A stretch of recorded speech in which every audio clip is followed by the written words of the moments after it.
महाराष्ट्रातील सर्व विद्यार्थ्यांचं CST लॉन्चपॅडच्या यूट्यूब चॅनलमध्ये पुन्हा एकदा मनापासून स्वागत करतो. तर आजचा अपडेट आपला ITI अप्रेंटिसशिप संदर्भामध्ये आहे. जर तुम्ही गोंदिया जिल्ह्यातले असाल तर तुम्हाला तुमच्यासाठी हा सेशन एकदम महत्त्वाचा आहे.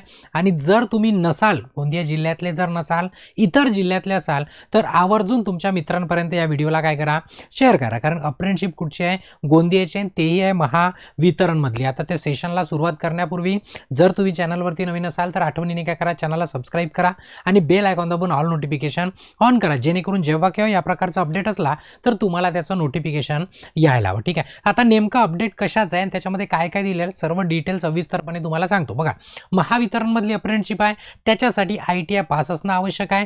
3 ट्रेडकरिता अप्रेंटिसशिप आहे. कोणत्या? इलेक्ट्रिशियन, वायरमन आणि कोपा या तीनही ट्रेडच्या विद्यार्थ्यांना अप्रेंटिसशिप करण्याची संधी आहे.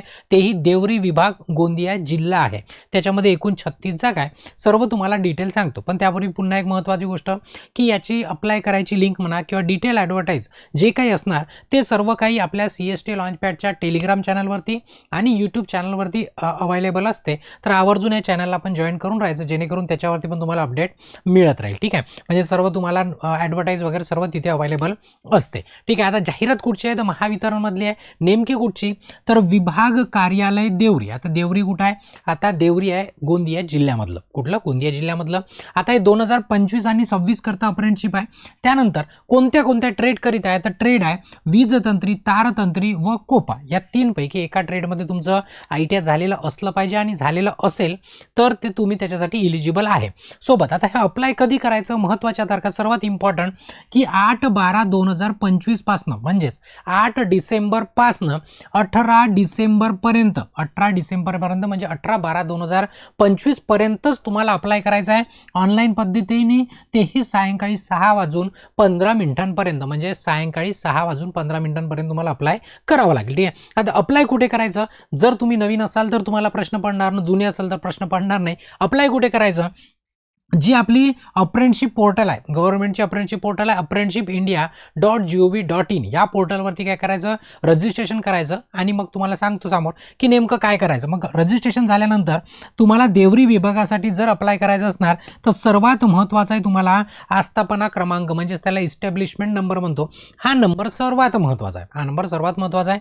याच नंबर मी तुम्हाला बरोबर देवरीची ॲडव्हर्टाईज देणार. कोणत्या वेबसाईटवरती? अप्रेंटिसशिप इंडियाची जी वेबसाईट आहे त्या वेबसाईटवरती तुम्हाला अप्लाय करायचं आहे. ठीक आहे. आता वीजतंत्रीच्या किती जागा आहेत तर 15 आहेत, तारतंत्रीच्या पण 15 आहे आणि कोपाच्या 6 आहेत. अशा एकूण किती आहे?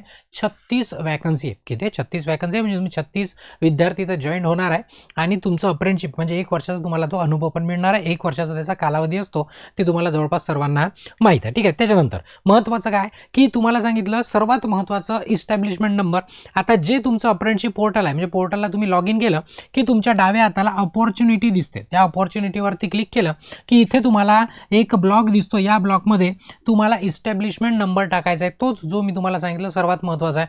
हा टाकला की खाली आपोआप नाव लिहून येते. मग त्याच्यावरती ऑटोमॅटिक नावाला क्लिक केलं की तुम्हाला ते खालती तुमचे 3 ट्रेड दिसणार.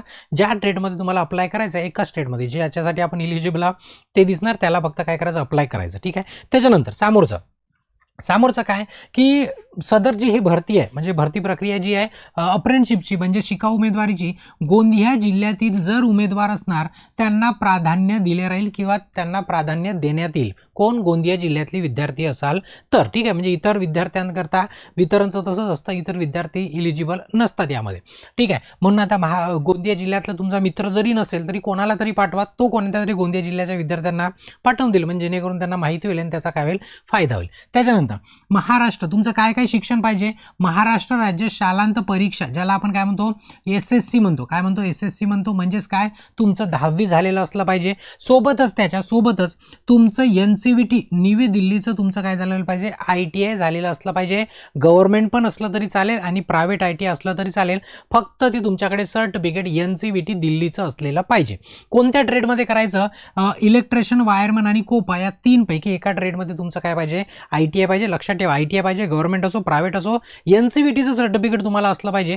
मग ITI कुठलंही असो. त्याच्यानंतर आता तुमचं एज किती, कुठपर्यंत तुम्ही अप्लाय करू शकता तर 1 डिसेंबर 2025 पर्यंत तुमचं वय किती असलं पाहिजे? बघा, 1 डिसेंबर 2025 पर्यंत तुमचं वय असलं पाहिजे 18 वर्ष पूर्ण असलं पाहिजे. म्हणजे याच्यापूर्वीच तुमचं 18 वर्ष कंप्लीट झालं पाहिजे आणि 30 वर्षाच्या वर तुम्ही इलिजिबल नाही, म्हणजे 30 वर्ष काय अप्पर एज लिमिट आहे. परंतु ओपन कॅटेगरी जर तुम्ही रिझर्वेशन कॅटेगरीमध्ये येत असाल तर त्यांच्यासाठी 5 वर्ष शिथिल आहे म्हणजे त्याला एक्सटेन्शन दिलेलं असतं, म्हणजे 30 + 5 35 वर्षापर्यंत तुम्ही अप्लाय करू शकता अदर कॅन्डिडेट, म्हणजे ओपनच्या व्यतिरिक्त ज्यांना रिझर्वेशन दिलं आहे त्यांना.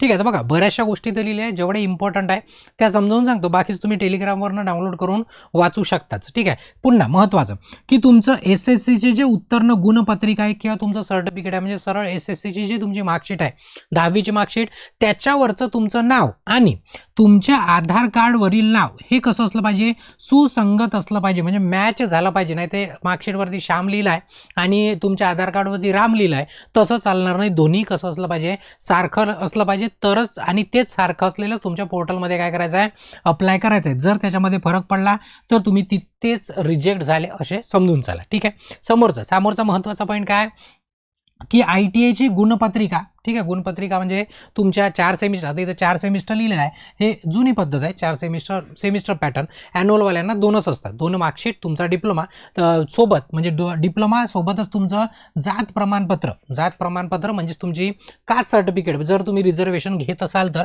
याची साक्षांकित आणि छायांकित प्रत, म्हणजे तुमची झेरॉक्स अटेस्टेड केलेली, सेल्फ अटेस्टेड केलेली तुम्हाला झेरॉक्स सादर करणे आवश्यक आहे.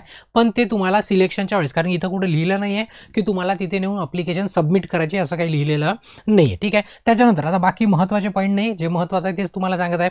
त्याच्यानंतर जर तुम्ही तारखेपूर्वी किंवा तारखेनंतर जर अप्लाय केलं, म्हणजे तारखेच्या पूर्वी किंवा तारखेच्या नंतर जर अप्लाय केलं तर लक्षात ठेवायचं की तो फॉर्म तुमचा काय असणार, इलिजिबल नसणार. तो तुमचा काय होणार, रद्द केला जाईल. फॉर्म रद्द केला जाईल, म्हणजे तारखेच्या पहिले आणि तारखेच्या नंतर जमणार नाही, म्हणजे बरोबर दिलेल्या तारखेमध्येच तुम्हाला अप्लाय करायचं आहे. अप्लाय करत असताना सर्वात महत्त्वाचं की तुमचा ईमेल ID आणि मोबाईल नंबर तो बरोबर साबूत ठेवायचा, म्हणजे तो बंद व्हायला नको, एकदम करेक्ट एंटर करायचा, कारण सर्व तुम्हाला अपडेट तुमच्या मोबाईलवरती आणि तुमच्या ईमेल ID वरतीच मिळणार आहे, म्हणून एक परमनंट ठेवायचा नेहमीसाठी. त्याच्यानंतर उमेदवाराची निवड ही ITI मध्ये जे पर्सेंटेज तुम्ही घेतले त्याच्या आधारित तुमची काय केली जाईल, मेरिट लिस्ट लावली जाईल. आता बऱ्याचदा काय होतं की ITIचे पर्सेंटेज आणि 10वीचे पर्सेंटेज अर्धे केले जाते, पण यांनी असं नाही करणार. मी सांगितलं प्रत्येकाचे नियम आपापले आहे, त्यांनी आपापले नियम राखून ठेवलेले आहे. या ठिकाणी गोंदिया जिल्ह्यामध्ये काय होणार आहे की फक्त तुमच्या ITI मध्ये तुम्हाला जे मिळालेले गुण आहे त्याच्याच आधारित तुमची मेरिट लिस्ट लावण्यात येईल किंवा सादर करण्यात येईल.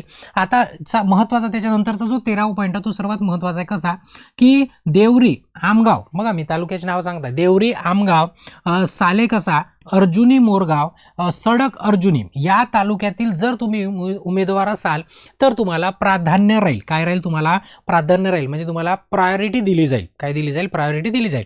आणि तुम्हाला तालुक्याचे अधिवास प्रमाणपत्र तुम्हाला जोडावं लागेल, म्हणजे तुम्ही त्या तालुक्याचे रहिवासी आहे त्याचं तुम्हाला प्रमाणपत्र पण सोबत काढून ठेवावं लागेल. जॉईनिंगच्या वेळेस तुम्हाला ते मागवलं जाईल. ठीक आहे, त्याच्यानंतर जर तुम्ही इतर तालुक्यातील असाल आणि जर तुम्ही अर्ज करत असाल, म्हणजे याच्या व्यतिरिक्त जर वेगळा तालुका असेल तर तुमचा अर्ज काय करण्यात येईल, रद्द करण्यात येईल. अर्ज काय करण्यात येईल, बाद करण्यात येईल. ठीक आहे, आवर्जून, म्हणून मी सांगितलं सर्वात महत्त्वाचा पॉईंट आहे. ठीक आहे, त्याच्यानंतर तुमची जी निवड यादी आहे ते कुठे लागेल, तर ते लागेल सूचना फलकावर, ऑफिसच्या कार्यालयाच्या सूचना फलकावरती तुमचं नोटिफिकेशन लागणार. म्हणजे तुम्हाला वेबसाईटवरती नाही, सहसा काय होतं, तुम्हाला ईमेल येतं किंवा तुम्हाला कॉल येतं आणि लिस्ट लागतं तुमच्या ऑफिसला. ठीक आहे, म्हणजे मला फोन करून विचारण्याचा काही फायदा नाही आहे, त्या ऑफिसशीच काय करायचं, संपर्क साधायचा. ही सर्व माहिती कशाची होती, अप्रेंटिसशिपची देवरी विभागाची, म्हणजेच आपल्या गोंदिया जिल्ह्यामधली. आता याच्या व्यतिरिक्त जर तुम्ही स्पर्धा परीक्षेची जर तयारी करत असाल, तुमचं ट्रेड इलेक्ट्रिशियन असो किंवा वायरमन असो, तर तुमच्याकरता देशातील कोणतीही स्पर्धा परीक्षा असो टेक्निकल, त्या स्पर्धा परीक्षेकरता आपल्या ॲपवरती, जे आपलं ॲप आहे CST लॉन्चपॅडचं, त्या ॲपवरती विद्युत ब्रह्मास्त्र नावाचा कोर्स आहे, टेक्निकल कोर्स आहे, जो की मास्टर कोर्स आहे इलेक्ट्रिशियन वायरमनच्या विद्यार्थ्यांना, जो सर्व टेक्निकल स्पर्धा परीक्षेकरता उपयुक्त आहे. जर तुम्हाला अधिक माहिती पाहिजे असेल तर तुम्ही इन्स्टिट्यूटच्या नंबरवरती संपर्क करू शकता किंवा सरळ तुम्ही काय करू शकता, ॲप डाउनलोड करू शकता. आणि जॉईन जर करायचं असेल तर त्याच्यापूर्वी आठवणीने 10% कूपन आहे, ओपन माइंड गुरुजी नावाचं, तर आठवणीने त्याला अप्लाय करायचं, पण जेणेकरून त्याच्यातली फीज काय होणार 10% मायनस होणार. ठीक आहे. तर हा जो अपडेट होता तो अपडेट कशाचा होता, तो अपडेट होता महावितरण अप्रेंटिसशिप कोणत्या ट्रेड करता, इलेक्ट्रिशियन, वायरमन आणि कोपा, आणि लोकेशन होतं देवरी विभाग गोंदिया जिल्ह्याचं. ठीक आहे. एकूण 36 जागा होत्या. जर तुम्हाला व्हिडिओ आवडला असेल तर आठवणीने काय करा, व्हिडिओला लाईक करा आणि जास्तीत जास्त तुमच्या मित्रांपर्यंत या व्हिडिओला शेअर करा. आणि अजूनपर्यंत जर तुम्ही चॅनलला सबस्क्राईब नसेल केलं तर आठवणीने काय करा, चॅनलला पण सबस्क्राईब करा. इथे या सेशनला थांबवतो आणि ब्रेक घेतो. धन्यवाद.